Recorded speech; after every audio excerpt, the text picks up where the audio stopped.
Assalamualaikum warahmatullahi wabarakatuh. Teman-teman yang dirahmati Allah, selamat siang. Bagaimana kabarnya hari ini? Semoga sehat selalu ya. Dan semoga iman dan takwa kita kepada Allah semakin bertambah. Pada kesempatan kali ini saya ingin mereaksi satu video dari orang yang kalau menurut saya agak telat sekali bersuara ya. Ya langsung namanya adalah Bapak Kribo. Ya mungkin karena rambutnya yang Kribo begitu sehingga dia disebutnya Pak Kribo. Saya nggak tahu sih siapa nama asli dari bapak ini yang memberikan komentar soal Al Zaitun.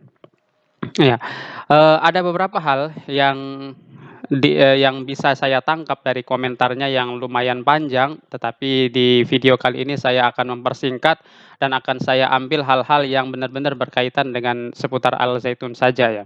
Baik, untuk lebih jelasnya sebelum kita komentari, mari kita lihat dulu videonya. Ya, ini dia videonya. Banyak permintaan di konten saya, kok saya nggak menanggapin Az-Zaitun. Sebenarnya saya bukan mau nanggepin, karena sudah banyak yang menanggapin. Dari pemerintah sampai siapa.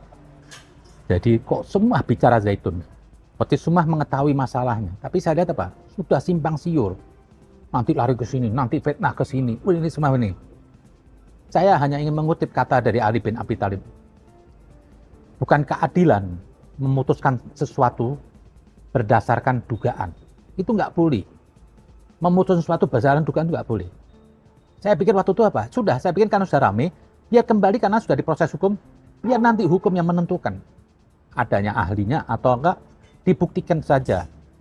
Buat apa saya juga bicara? Nggak ada gunanya. Nggak menambah poin. Biar aja. Tapi saya lihat terjadi macam-macam. Negeri ini capek ya deh. Masa seorang Zaitun aja yang rame satu Indonesia. Satu Indonesia Zaitun, Pak. Bayangin aja. Semua bicara saya itu udah ngalor ngidul. Lah ini bahaya Rob ini. Saya nggak setuju.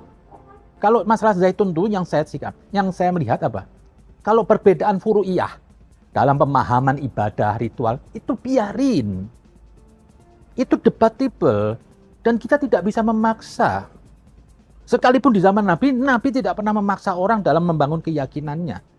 Mau cara ibadah kayak apa? Tidak bisa.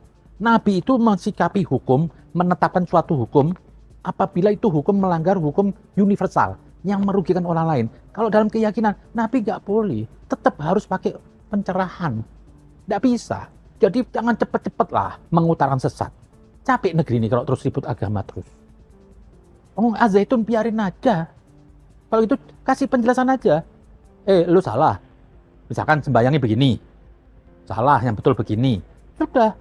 Kalau dia masih mau begini, biarin. Nggak masalah. Oh, nanti orang lain tersesat. Ya, kita kasih pencerahan dong.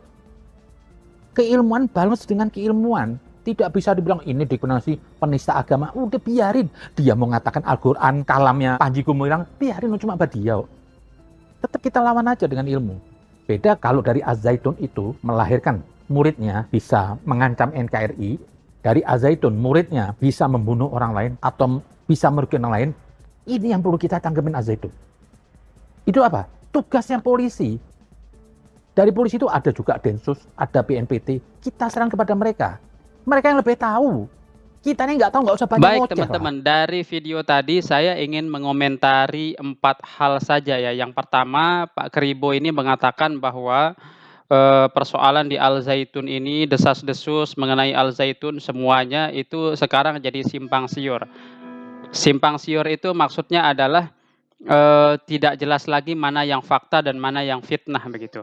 Ya mungkin ada benarnya juga sih, apa yang dikatakan sama Pak Kribo ini ya, karena begitu Al Zaitun ini disorot, secara nasional dan dibahas di mana-mana oleh para YouTuber, para ulama, para kiai, bahkan sedang diusut oleh, para petinggi, para pejabat pemerintah gitu. Jadi semua orang berbicara tentang Al Zaitun gitu. Ada yang dasarnya karena kecintaan agama barangkali sehingga, yang dilakukan itu hanya membantah persoalan-persoalan yang menyimpang dalam agama saja, tidak masuk kepada ranah politik. Ada barangkali yang juga kepentingannya adalah, unsur politik, unsur kekuasaan dan lain sebagainya, kita kan nggak tahu ya. Mungkin ada juga sih dari beberapa pihak yang barangkali memang tidak suka dengan Al Zaitun, yang, bermasalah dengan Al Zaitun, merasa benci dan, pokoknya dia ingin Al Zaitun itu rusak, ya mungkin ada yang semacam itu ya.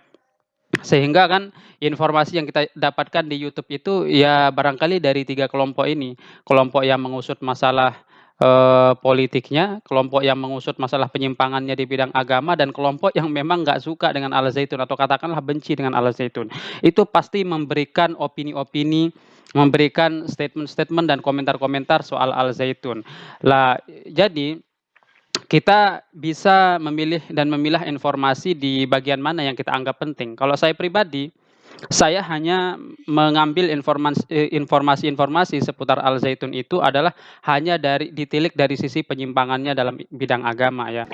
Selanjutnya yang ketiga ini yang lucu, Pak Keribo mengatakan, "Buat apa saya ikut komentar soal Al Zaitun, kan nggak dapat poin, nggak penting juga," gitu kan, dia bilang itu. Tapi pada akhirnya ya, dia komentar juga kan masalah Al Zaitun, artinya menunjukkan pembelaannya, menunjukkan dukungannya terhadap Al Zaitun, dan dianggapnya Al Zaitun itu adalah pondok pesantren yang sedang ditimpa fitnah bertubi-tubi dari orang-orang yang, tidak bertanggung jawab, dari orang-orang yang ingin merusak NKRI begitu kan. Nah, kemudian Pak Keribu ini mengatakan ilmu dibalas dengan ilmu, kemudian debat dibalas debat. Ya memang itu kan yang dilakukan.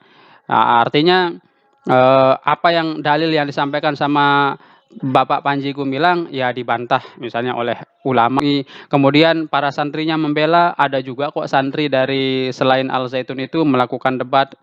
Artinya baik yang, tidak setuju dengan Al Zaitun maupun yang membela Al Zaitun sama-sama menyerahkan kasus ini kepada pemerintah gitu kan. Tidak ada yang bersikap, anarkis atau mau merusak segala macam begitu kan, nggak ada yang seperti itu. Semuanya kita kembalikan kepada pemerintah. Bagaimana hasil keputusan akhir nanti, ya akan kita tunggu dari hasil analisis pemerintah terhadap kasus-kasus yang sedang terjadi.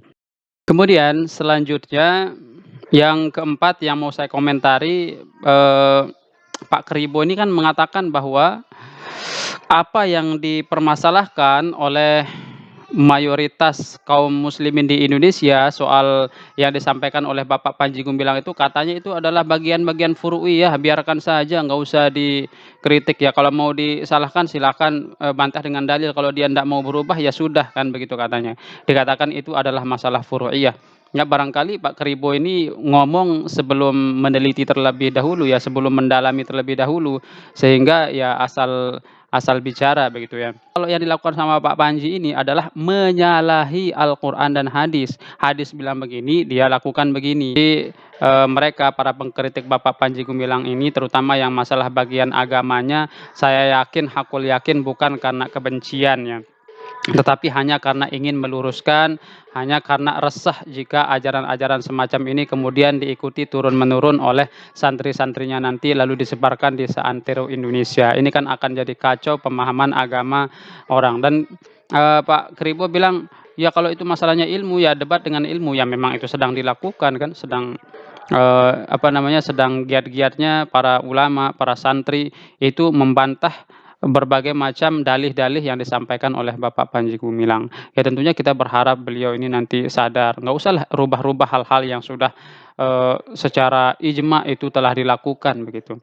Kalau ingin memberikan sesuatu yang baru terhadap Islam, cobalah cari, judul-judul atau tema-tema yang lain yang kira-kira dengan tema itu Islam di masa ini berkat Bapak Panji Gumilang itu bisa jaya gitu. Misalnya ada santrinya Bapak Panji Gumilang mimpi mendapatkan ilham lewat mimpi cara membuat pesawat yang sebelumnya tidak pernah dibikin. Nah, itu kan kita bangga kalau hal-hal yang semacam itu.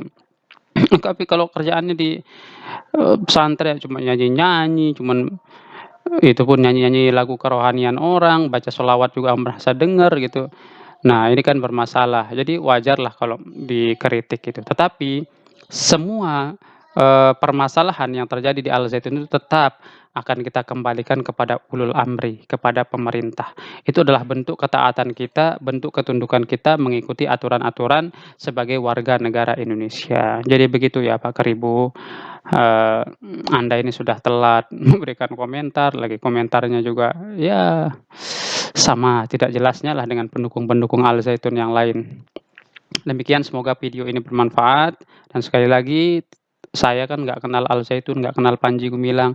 Kalau dia lurus seperti Pondok Gontor, pondok-pondok pesantren yang lain, ya tentu kita akan bangga, kita akan kagum dengan pondok-pondok pesantren di Indonesia. Dan ketika ditemukan penyimpangan-penyimpangan, ya kita ikuti ulama-ulama yang memang sudah kredibel untuk membantah, dalih-dalihnya begitu. Demikian, terima kasih. Assalamualaikum warahmatullahi wabarakatuh.